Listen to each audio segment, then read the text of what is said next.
sur Europe 2, il est 8h, on est ravis de vous accompagner. 6h, 9h30, c'est votre nouvelle matinale.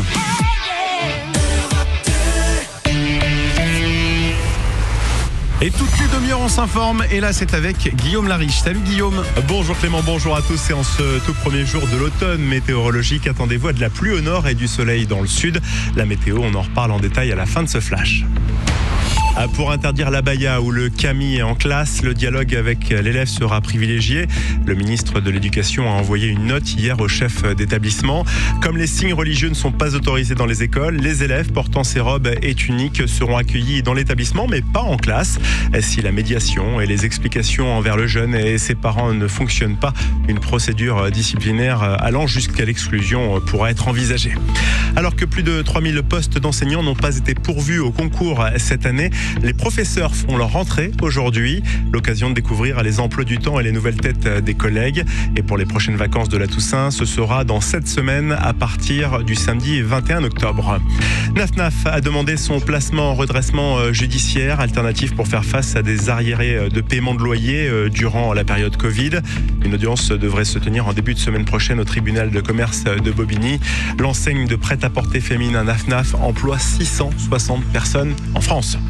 Pour ne pas congestionner le trafic routier après la fermeture du tunnel de Fréjus suite à un éboulement en Savoie, le tunnel du Mont-Blanc va donc rester ouvert. Il devait fermer normalement lundi pour des travaux de longue durée, mais finalement la France et l'Italie ont décidé conjointement de reporter la maintenance à septembre 2024 probablement. En ce 1er septembre 2023, ce n'est plus possible de louer une trottinette électrique en libre service à Paris. Après 5 ans de présence et suite à un vote des Parisiens, ces 2 roues sont bannies de la capitale française. Ces machines ont été transférées dans d'autres villes d'Île-de-France, mais aussi à l'étranger, comme en Belgique ou encore à Tel Aviv. Le Grand Prix d'Italie de Formule 1 de Monza aura lieu dimanche à partir de 15h. Les premiers essais libres démarrent cet après-midi. Et à propos de F1, Lewis Hamilton, lui, prolonge jusqu'en 2025 son contrat avec Mercedes. Le Britannique, 38 ans, qui a gagné 7 fois le championnat du monde de F1. Enfin, la 4e journée de Ligue 1 de foot démarre ce soir. Nantes-Marseille, 21h. Match de clôture, ce sera dimanche entre Lyon et Paris. Le PSG qui affrontera en phase de groupe de la Ligue des Champions le Borussia Dortmund, l'AC Milan et Newcastle. Sinon, le tirage au sort a eu lieu hier à Monaco et pour Lens, ce sera Séville, Arsenal et le PSV Eindhoven. 8h03.